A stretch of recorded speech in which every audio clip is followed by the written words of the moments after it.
Hey, welcome to this episode of Hollywood Breaks. This week we discuss what's happening on Wall Street and the relationship with Netflix. What an interesting move that's taking place and the big hits that are happening to the stock prices of Netflix. We think there's a discovery here that the industry is finally catching up to what it means to produce a lot of content and keep subscribers going. But Keith and I also discussed the moves that Apple's taking and Lionsgate and their acquisition. So stay tuned.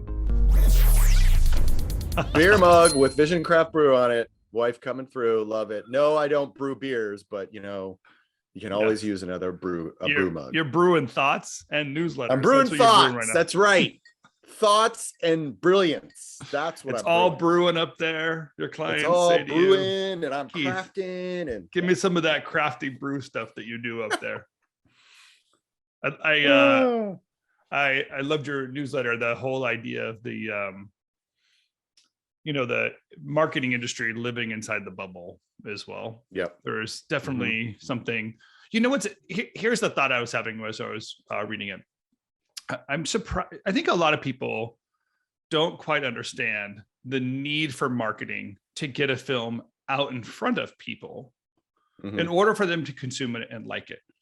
Too many filmmakers, TV show creators, whatever the stuff is, says, what I'm going to do is I'm going to make a really great piece of content, which is an awesome way to start, right? Then they take all their money and they put it on screen. And then they're hoping because it's good, everyone's just going to love it, but no one's going to see it unless you actually invest some time into the marketing pieces. And to get a sense of what it takes to get real viewers to watch real content, you have to know how to appeal to them. And from where we've been in the industry and the work we've done, we know the magic of what a trailer editor does, taking a story and make it appealing and doing that stuff, or the work of marketing, even PR and some of the outreach PR does of making this piece of content relevant to the viewer. So that bubble, if you live too much in that bubble, you're actually not going to ever hit the real market. You're not going to see. I think what I was really trying to get at is this idea that we often talk about, that the content sort of marketers, if you will, mostly live in New York and LA, and they live behind gates and work behind gates, to use Thomas Gase's famous phrase. And sort of the genesis of this was a piece by his name's Rosenberg, who writes for The Atlantic, and he was really writing about critics and how they live in bubbles, and that's where you often see disconnects where one movie the critics hate, but the audience loves, and it ends up making a lot of money, and there's always been that disconnect. So he was trying to get into that, like, okay, we need to get out of our bubbles. And I was like, this is really interesting, something that could be tackled if you look at marketers. And it really is that aspect of just getting out of sort of your day-to-day and what you do on a daily basis, and try to understand your audience a little bit more. And, there are research departments that are supposed to do that. But unless you intrinsically break sort of out of what you feel and what you experience on a day-to-day basis, you're never really going to understand the audience that you're trying to get after. That's why I always thought it was hilarious that we screened all these movies in Sherman Oaks and Thousand Oaks. And Thousand Oaks was considered outside, the LA bubble, as if nobody in Thousand Oaks knows anything about the industry. Right. And I get or their kids don't go to school with some directors. Exactly. And I get there's a limit in terms of traveling, and it's expensive, but at the end of the day, it's worth it. And the example I used was a recent Apple TV ad with John Hamm. It's a great ad, but it's very much a niche ad and aiming at an audience that's just already watching Apple TV Plus. Like, they already know who John Hamm is. They spent years watching Mad Men. They're all trying to live the life of Mad Men, right? And as you see John Hamm in a beautiful house in the Hollywood Hills, trying to call Tom Hanks on his iPhone, watching it on a 75-foot screen, nobody can relate to that. It's like you have to try to relate, create content, particularly if you're trying to reach an audience that they can somewhat relate to. I mean, there's a reason why, and when you're working on a trailer, you spend so much time trying to find relatable events that people are going to find funny, because you want them to relate to the characters so they have an interest in driving to the movie.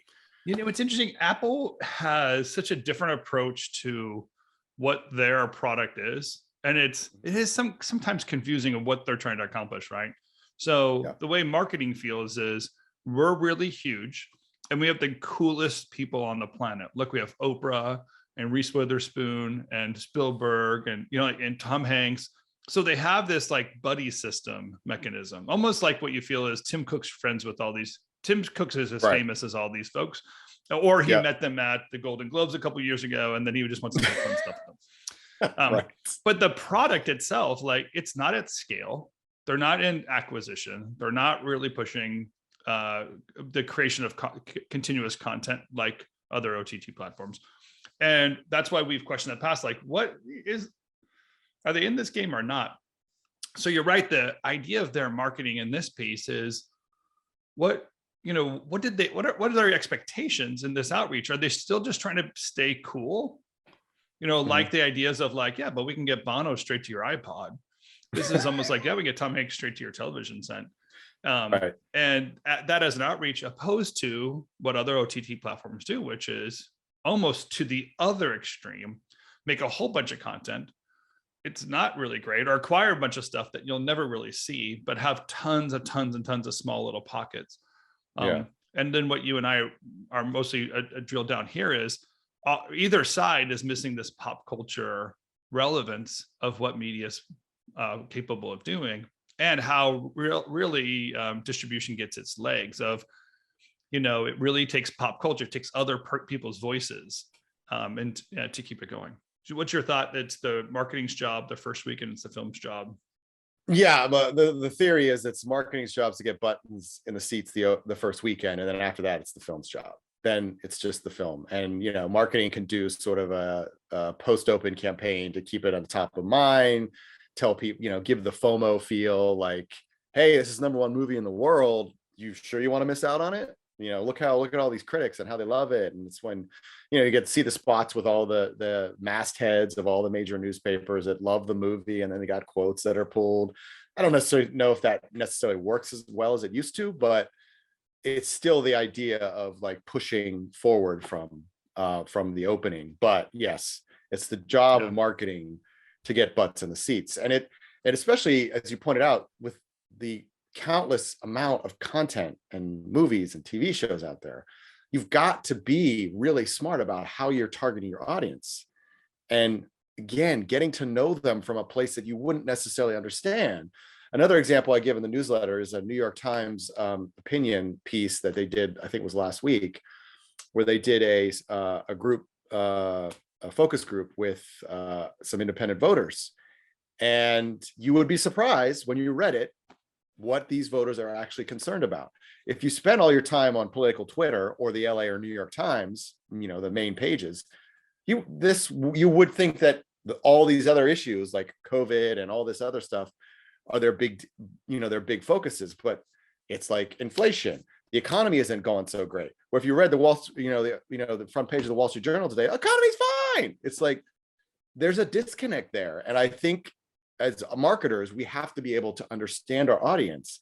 And it doesn't have to be anything complicated. It's just simply getting out of your bubble and not just going from LA to Hawaii, to the Four Seasons in Hawaii. That's not what I'm talking about. It's a little bit more involved. Cabo's getting out of your bubble, Keith. That's a different country. Of course, that's not That's not a Hollywood bubble. It's the same thing. Oh, I'm going to go up to Malibu and, go surfing. No, I'm going to go to Santa Barbara. I'm going to go to Wyoming. I'll go.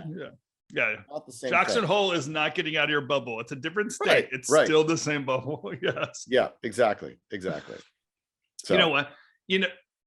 I'll just say that. Are we seeing the results of this now with even Netflix prices or Netflix stocks dropping? I mean, holy crud. I know I've been right over the last couple of years in saying they make bad content. It's about time Wall Street's been listening to me. But the price drop for Netflix is crazy. And I think that what we're hearing really is did it catch up to them, as I'm joking about, or is it resetting something? What's the market responding to with that kind of price drop?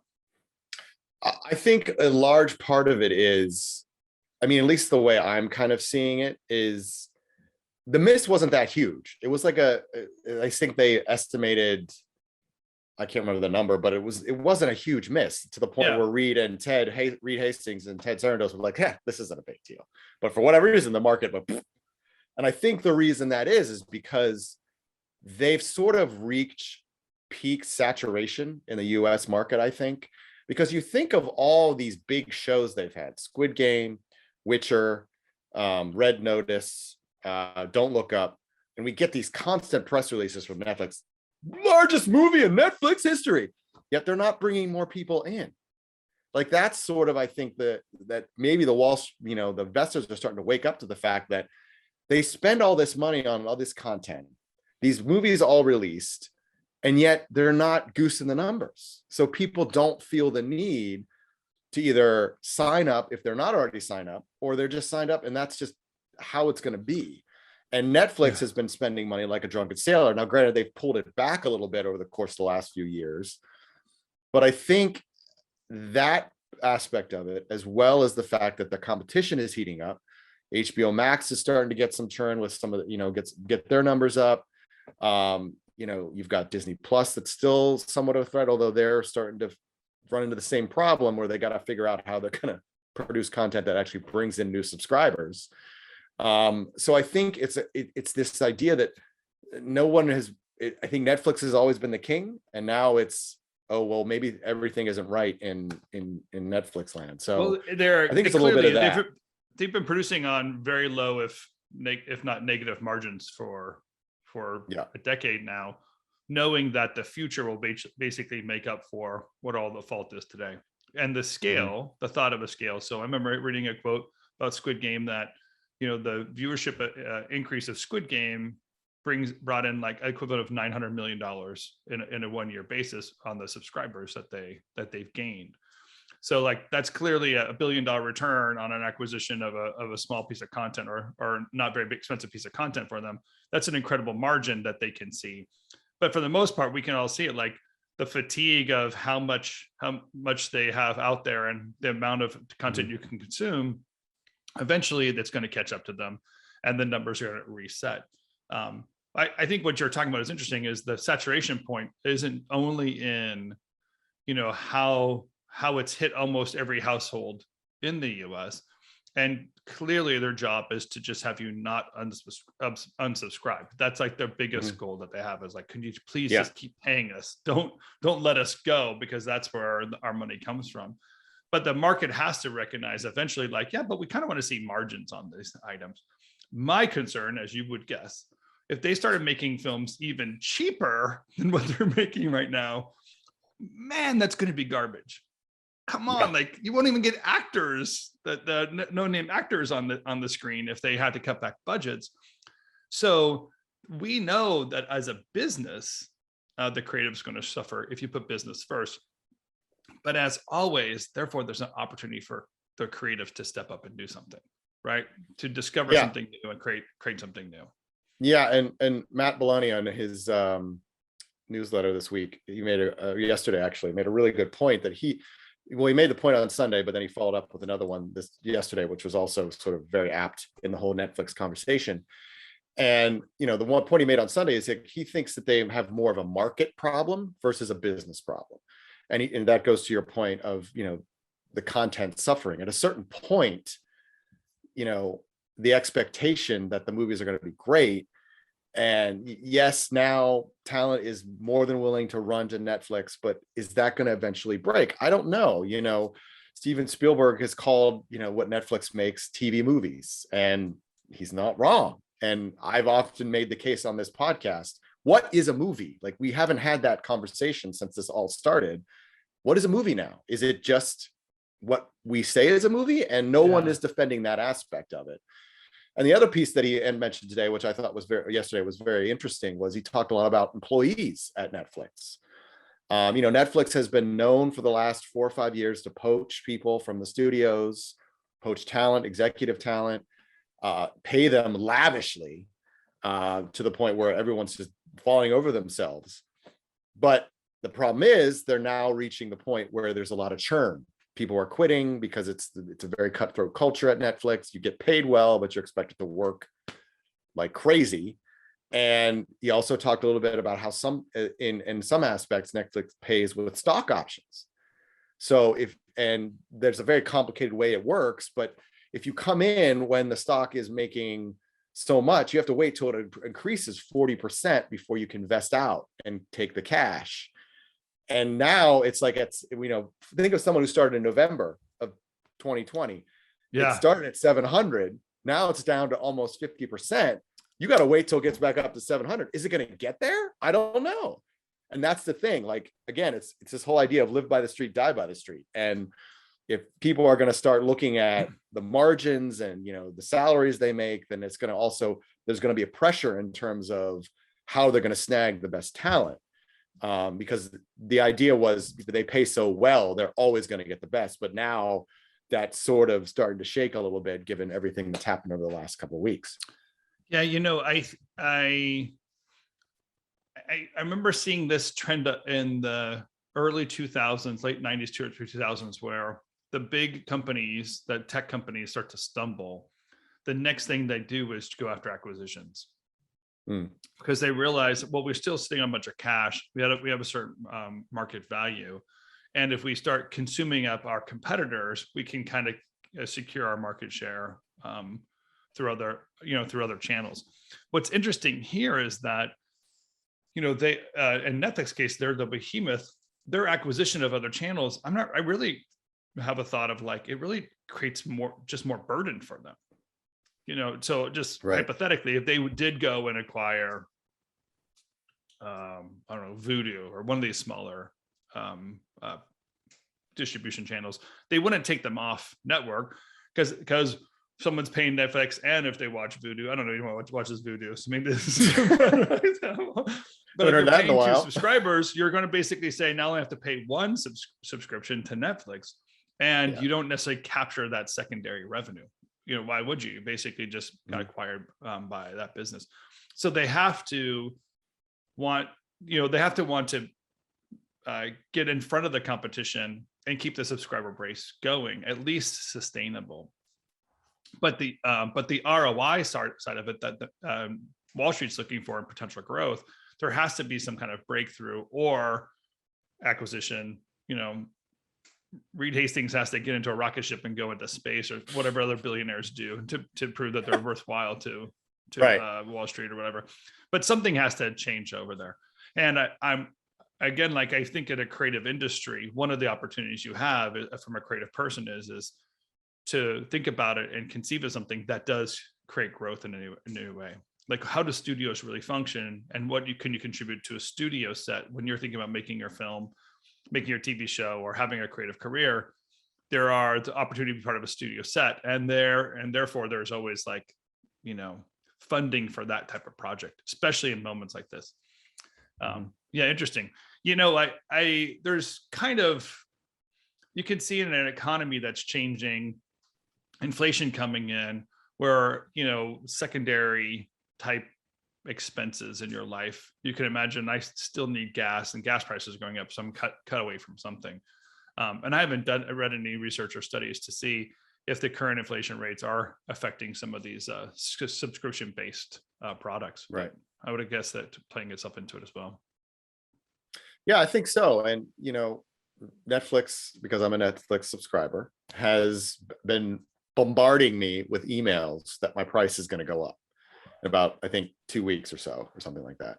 And they're just saying, like, we just want to keep delivering great content. We just want to keep getting you all that stuff. And it's like, there's going to start to be a squeeze. And at a certain point, one's going to have to wonder what the churn is going to look like with all the competition that's out there right now. You've got all these other OTT platforms all swearing up and down they're going to spend ungodly amounts of content. I think Wall Street and the investors are just starting to say, like, okay, we need to start seeing real world numbers here, not just hours viewed. Like, what does this mean in terms of how you're going to grow your audience? And you can't just throw content at us. Like, what exactly is involved here? And I think you're seeing that if you look at, for example, at the forthcoming merger of Discovery and Warner Media, their stocks have basically been at a standstill since this all came down. Since they announced this big, oh, AT&T, we're done playing that game. Discovery's going to come in. David Zaslav's like, I'm going to save Warner Brothers. And the street's like, meh, I don't know. Yeah. Is this going to work? And he's like, I'm going to spend this much money. And they're like, eh. So I don't really know if this is necessarily a sense of like, okay, we need to see like what this is going to look like in a long-term play. You're all saying you're going to spend all this money.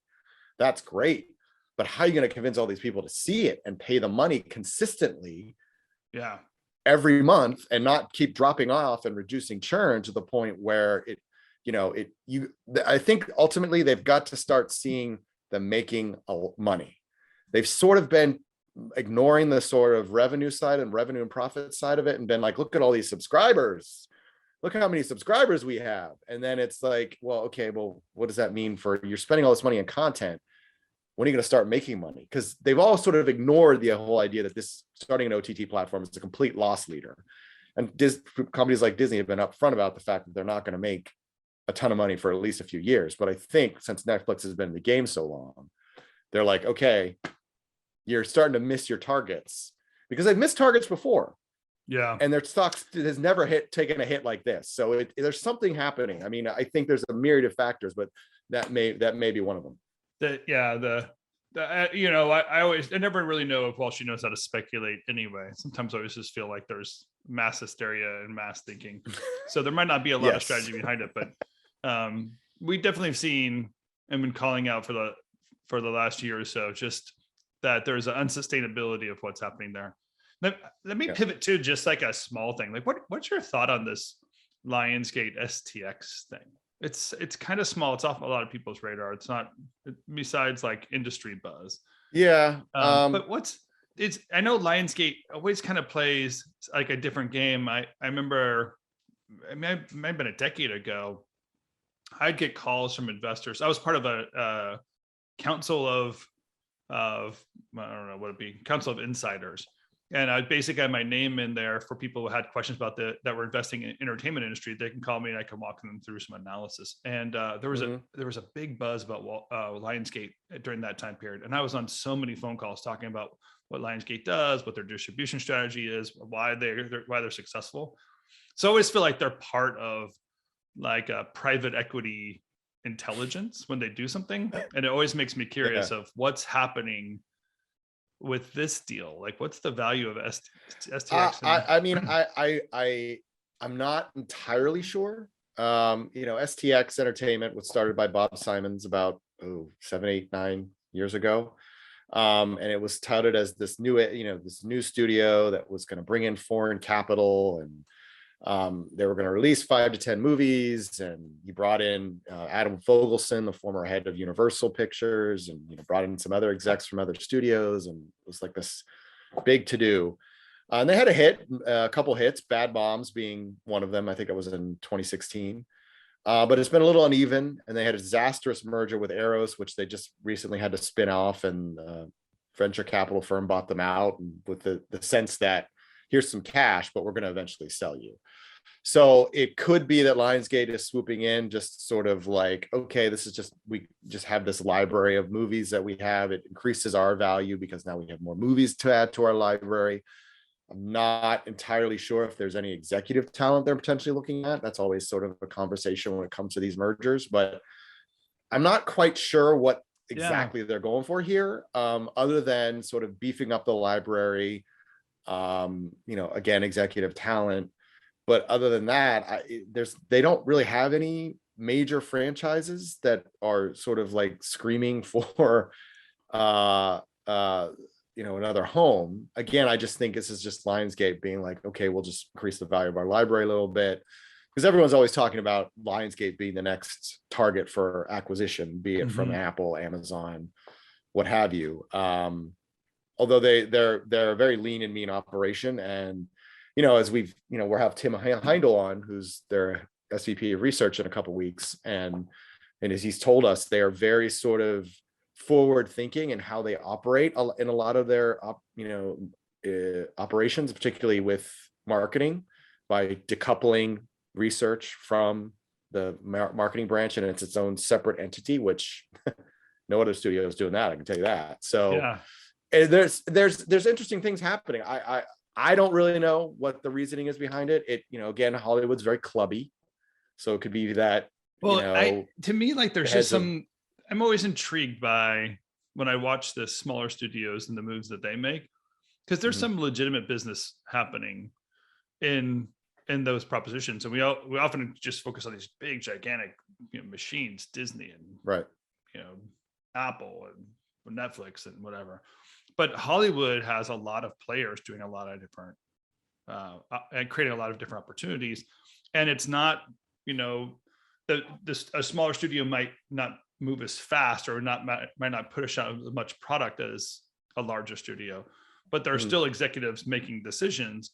And those plays, you can almost read the strategy easier. You don't feel like they're just running an influence game of we say it, therefore it goes. They're actually figuring out what it takes, the mechanisms it takes to build Hollywood.